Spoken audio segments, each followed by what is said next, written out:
वहीं 3 दिसंबर को कौन कौन अंदर जाएगा, इस पूरे मामले पर आपको बताते हैं कि ईडी लगातार अब छापेमारी कर रही है। भूपेश बघेल का नाम महादेव बेटिंग ऐप मामले में आ रहा है। वहीं ईडी शराब घोटाले की भी जांच कर रही है, जिसमें आम आदमी पार्टी के कई नेता और खास तौर पर मुख्यमंत्री अरविंद केजरीवाल इस वक्त फंसे हुए हैं। अरविंद केजरीवाल को पहले भी समन गया था और अब बात भूपेश बघेल की करते हैं। केजरीवाल और झारखंड के सीएम हेमंत सोरेन की भी करेंगे। केजरीवाल और हेमंत सोरेन को तो ईडी समन भेज चुकी है और भूपेश बघेल के बारे में ईडी ने कल ही यह खुलासा किया है कि उन्हें महादेव बेटिंग ऐप वाले ने 508 करोड़ रुपए दिए। प्रधानमंत्री मोदी ने छत्तीसगढ़ की अपनी रैली में इस मुद्दे को उठाया। इस पर भूपेश बघेल ने क्या कहा, 508 करोड़ रुपए पर कैसी सियासत हो रही है, देखिए स्पेशल रिपोर्ट में। 3 दिसंबर के बाद 3 मुख्यमंत्री जाएंगे जेल। आपका पैसा लूटने वालों को जेल भेजा जाएगा। क्या प्रधानमंत्री के निशाने पर हैं भूपेश बघेल?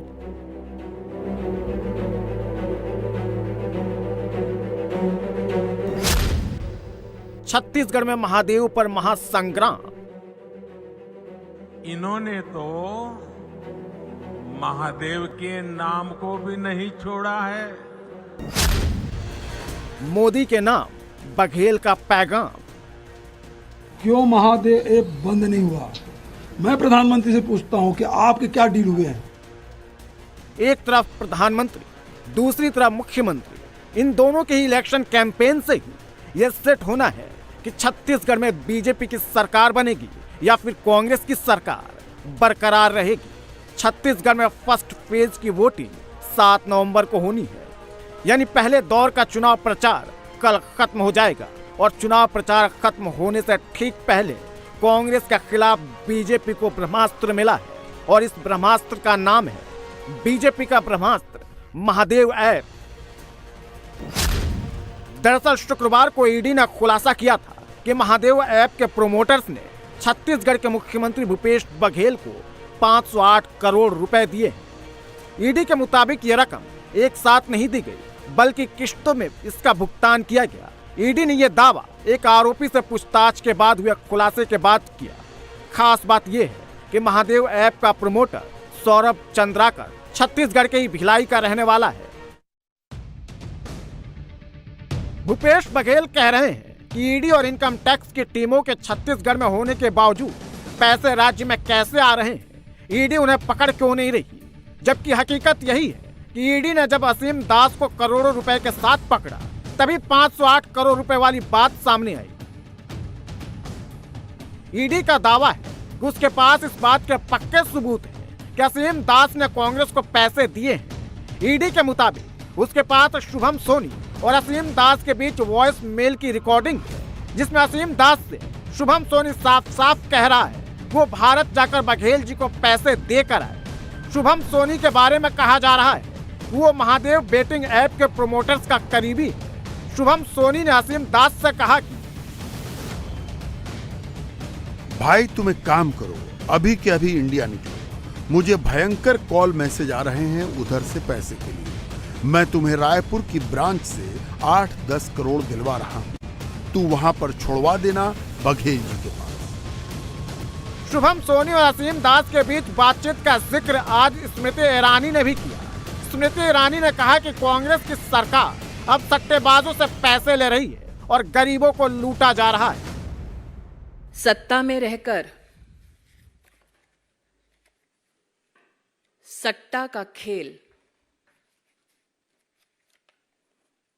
छत्तीसगढ़ कांग्रेस नेतृत्व का एक बहुत बड़ा चेहरा बन चुका है। कल भूपेश बघेल जी के खिलाफ कुछ चौंका देने वाले तथ्य देश के सामने प्रस्तुत हुए हैं। शुभम सोनी ने अपने एक लिखित बयान में यह कहा है कि अब तक महादेव ऐप के प्रमोटर्स ने छत्तीसगढ़ के मुख्यमंत्री भूपेश बघेल को 508 करोड़ रुपया रिश्वत दी है। दुबई से आए पैसे से गरीबों को लूटकर प्रशासनिक तंत्र को इस्तेमाल कर सत्ता में बैठकर सट्टा का खेल खेला है भूपेश बघेल ने और कांग्रेस के नेतृत्व ने। ईडी ने महादेव बेटिंग ऐप की तरफ से कांग्रेस और छत्तीसगढ़ के मुख्यमंत्री भूपेश बघेल को पैसे दिए जाने की जो बात कही है वो अभी शुरुआती स्टेज में है। इस बात को कोर्ट में साबित करना भी होगा, लेकिन अगर एक बार यह मान लिया जाए कि पैसे दिए गए हैं तो फिर सवाल यह खड़ा होता है कि महादेव बेटिंग ऐप छत्तीसगढ़ में कांग्रेस को पैसे क्यों दे रहा था, इससे उसके क्या हित सध रहे थे। इसका जवाब जानने के लिए जरूरी है कि महादेव बेटिंग ऐप पैसे कैसे कमाता है, कितने कमाता है, क्योंकि 508 करोड़ रुपए बघेल जी को देने का मतलब है कि कमाई हजारों करोड़ में होनी चाहिए। जैसा कि नाम से ही जाहिर है, महादेव बेटिंग ऐप सट्टेबाजी का ऑनलाइन प्लेटफॉर्म है। मैच और चुनाव में यहाँ सट्टेबाजी की जाती है, ऑनलाइन गेमिंग में भी बेटिंग होती है। महादेव बेटिंग ऐप का 3 पत्ती, पोकर और ड्रैगन टाइगर जैसे गेम में सट्टा लगाया जाता है, यानी लोगों को चॉइस दी जाती है जिससे कोई ना कोई आकर सट्टा खेले। वर्चुअल गेम की तरह रियल गेम में भी बेटिंग की जाती है, फिर चाहे क्रिकेट हो, फुटबॉल, टेनिस या फिर बैडमिंटन। लोगों को ऑनलाइन बेटिंग का चस्का लगाने के लिए विज्ञापन पर करोड़ों रुपए खर्च किए जाते हैं। बड़े बड़े फिल्म स्टार्स को ब्रांड एम्बेसडर बनाया जाता है। लोगों को मोटी कमाई का लालच दिया जाता है। 5,000 रुपए से लेकर 10,000 तक का टोकन दिया जाता है और सट्टा जीतने पर उस टोकन की राशि अकाउंट में डाल दी जाती है। इन सबसे ये बेटिंग ऐप हजारों करोड़ रुपए कमाता है। इन हजारों करोड़ से महादेव बेटिंग ऐप के लोग सत्ता में बैठे लोगों को पैसा देते हैं जिससे उनके खिलाफ एक्शन न हो। बीजेपी भी यही आरोप लगा रही है, लेकिन कांग्रेस कह रही है कि ईडी के साथ पार्टनरशिप कर बीजेपी जबरदस्ती उनके नेताओं को फंसाने की कोशिश कर रही है। कि ईडी के साथ साझेदारी कह लीजिए, पार्टनरशिप, गठबंधन कह लीजिए, सहयोग कह लीजिए, ईडी के साथ साझेदारी, गठबंधन और सहयोग बीजेपी सरकार और बीजेपी पार्टी का तीव्रता से बढ़ रहा है जैसे जैसे वो हार उनके पास आ रही है। और एक कोरियर का व्यक्ति एक वक्तव्य देता है, आपको मालूम है ये वक्तव्य कैसे निकाले जाते हैं ईडी द्वारा, और उस वक्तव्य के आधार पे आप पूरी कहानी बनाते हैं और उसके बाद सबसे दुर्भाग्य की बात, सब्जेक्ट टू इन्वेस्टिगेशन। कहानी बनाने के बाद सब्जेक्ट टू इन्वेस्टिगेशन। क्या आप सोचते हैं कि गधे हैं लोग या घास खाते हैं? उनकी आप इंटेलिजेंस को अपमानित कर रहे हैं। ये ईडी है, इलेक्शन डिपार्टमेंट है बीजेपी का, या क्रूरता का एक द्योतक है?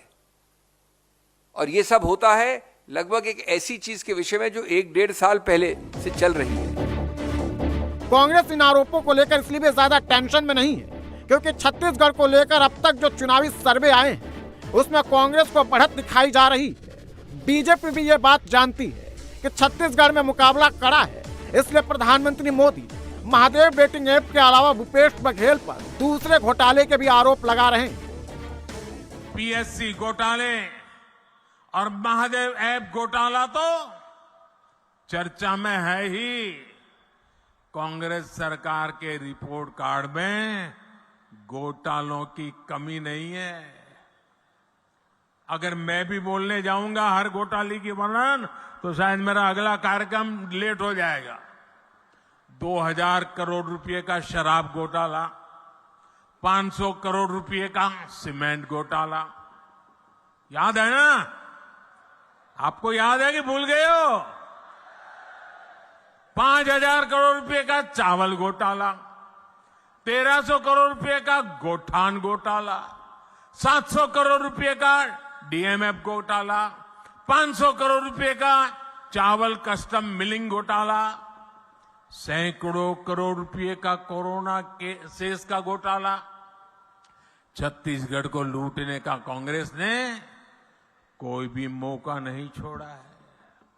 मैं फिर आपको विश्वास दिलाता हूं, राज्य में भाजपा सरकार बनने के बाद ऐसे घोटालों की सख्ती से जांच की जाएगी। आपका पैसा लूटने वालों को जेल भेजा जाएगा। लेकिन भूपेश बघेल कह रहे हैं कि बीजेपी ने चुनाव से पहले ही हार मान ली, इसलिए छत्तीसगढ़ में बीजेपी ने हथियार डाल दिए हैं और अब ईडी और आईटी के सहारे चुनाव लड़ रही है। तो जो मैं बोलता था वही हो गया। ये लोग सीधा लड़ाई लड़ नहीं सकते, वो ईडी और आईटी के माध्यम से ही चुनाव लड़ रहे हैं। आनन फानन में आप नाम रख रहे हो, इसका मतलब ये है कि आप मुझे बदनाम करके, मतलब सबसे ज्यादा डरा हुआ भारतीय जनता पार्टी मेरे से डरा हुआ है, और इसका कारण से वो आरोप लगा के मुझे बदनाम करना चाहते हैं। वो भारतीय जनता पार्टी का है, वो तो खुलेआम करती है, कोई शर्म हया नहीं है। आप जिन पे आरोप लगा रहे हैं, हेमंता विश्व शर्मा पे आप आरोप लगाते थे, अजीत पवार पे आप आरोप लगाते थे, और उसे जांच भी करवाते हैं, और जांच कराने के बाद जब वो आपकी पार्टी में आ जाते हैं तो सारे मोदी वॉशिंग पाउडर से धुल जाते हैं और वो सब साफ सुथरा हो जाता है, सारे दाग धुल जाते हैं। तो भारतीय जनता पार्टी लड़ नहीं रही है, केंद्रीय जांच एजेंसी ही लड़ाई लड़ रही है। वैसे ईडी से इस तरह की शिकायत सिर्फ भूपेश बघेल को ही नहीं है, देश के 2 और मुख्यमंत्री इस तरह के आरोप लगा रहे हैं। दिल्ली के मुख्यमंत्री अरविंद केजरीवाल को भी ईडी ने 2 नवंबर को पेश होने का समन भेजा था, लेकिन वो चुनावी व्यस्तताओं और दूसरे जरूरी कामों की बात कहकर ईडी के सामने नहीं गए। झारखंड के मुख्यमंत्री हेमंत सोरेन को भी ईडी 5 बार समन भेज चुकी, लेकिन उन्होंने इसे सुप्रीम कोर्ट में चुनौती दे रखी।